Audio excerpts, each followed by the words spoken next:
Good morning, guys. My name is Anthony, and welcome back to another update for Project 5. The first big update I have is a new menu here. It's just a main menu screen, very basic, nothing crazy going on here. We have the start, which starts the game, options, which I don't have anything of yet. I have to make a whole new menu for that. But here you will find to convert it into full screen, windowed mode, change the resolution, and etc. And then we also have exit, which is exit out the game. It makes it easier for me to go ahead and edit and then come back to the game to see any changes that I make. So let's start the game. And the first thing you'll see here is I actually changed the health bar. So now the health bar is a classic Zelda style heart system. When you take damage, you'll take half a heart. I do not have quarter hearts yet because I feel like it'll look kind of weird with the pixel style of this health bar. However, I think half hearts will be okay just for now.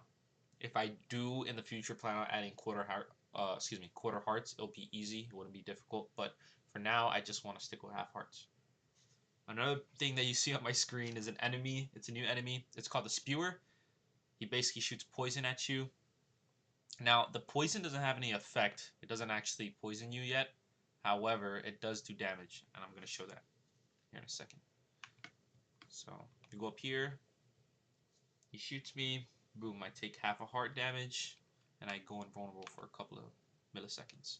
Now, one thing I want to point out is you see how the character is burrowing and then coming out of the ground in random spots. That is coded so that he has a radius. So if I'm on this side, he also shoots this way, by the way. But the radius is from here to here, and you can't really go anywhere else. I coded it that way so that he doesn't have a weird thing where like he spawns up here and like half his body is off the floor and the other half is on it. I want to make sure that it looks clean as possible. So one thing I'm going to do is I'm actually going to open these chests, see if I get a certain ring. I did not. Perfect. We'll come back for that. But we can do damage to him as well. If I just come here. Oh, I took damage too. You can go ahead and just attack him. Now the white that you see that pops up, I need to fix that. That is just me modulating the color of the enemy. Instead, I actually want to have one of those impact frames where it just turns all white. Alright, he's dead. Let's move on. Another big update that I have is I've added secret areas. So as you see down here, when I come down here, it opens up and we have a secret chest.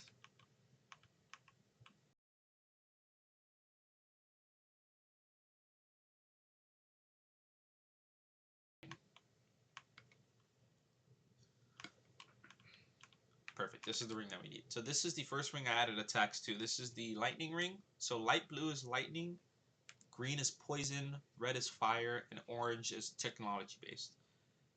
Later on, I'll get more into detail about the technology-based stuff, but it has to do with his left arm, which is like a robotic arm. So we'll have buffs to that. Now, the thing I want to show you guys is for this ring, do you see how I have it on this right slot? And I have full ammo here. If I use it, it does a lightning attack.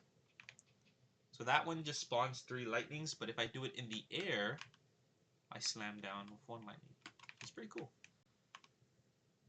So, see if we can kill him using this. Okay. And then we can use this ground-based attack. Boom, we got him. Alright, so let me open up these. We can collect these.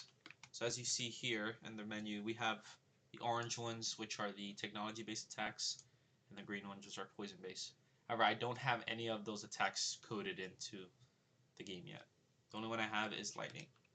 So let's go over those one more time. We have the normal triple lightning strike, and then we have the aerial one, which is you charge up and then slam the floor.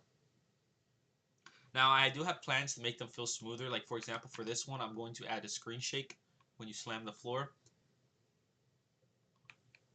And for this one, I kind of like how it is now. Maybe I would add a cloud on top of the lightning strike so it looks a little bit more flushed out, but I think it's good. Alright, so let's continue. So everything else is pretty much the same. Oh, one thing I added is here with lighting, I added shadows to it. So it's better to see up here. If you see up here, it basically casts shadow on the environment. So it wouldn't go through the actual environment and have like a full circle here like this. Instead, it will cut off, which is pretty cool. Now, one thing I don't like about that lighting system with the shadows now is it kind of changes how that lantern is supposed to be. So I don't really know if I should keep that lantern. And then here we have this room. We kind of attack the enemies. I took damage there. Interesting. Okay. Now you can kind of see the loop of the game. Obviously, since I only have one attack and one ring that is lightning, I can only do one attack and then wait to the reload. However, if I do have a particular set of rings and I like the combo of like starting off with lightning strike, then technology based attack, then poison attack, then I can just spam the attack button and do all of them. Make my own combos. Which is pretty cool. Let's see if I can kill this guy. Boom, boom, boom. Perfect. Alright. That's it for today's update. If you have any questions or you have any thoughts or improvements you think I should add to the game, please let me know. Have a good day.